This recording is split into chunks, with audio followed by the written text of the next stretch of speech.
When you use even to start a sentence, usually you would need something, for example, even when, even though, even if, even something.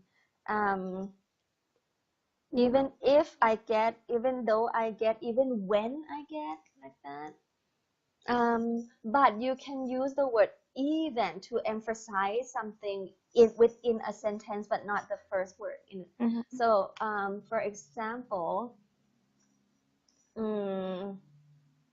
even you can use it in the middle of a sentence, right? Yes. But it is the same meaning. So, for example, I'm going out even though it's raining. But still need door, right? Right, you still need it. Yes. But there's Any sentence that I can say even without like door or yes. when. Oh, okay.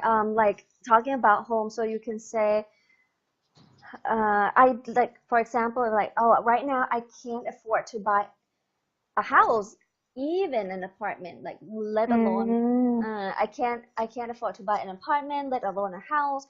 But you use even an apartment I can't. Like, I don't have enough money to buy even an apartment.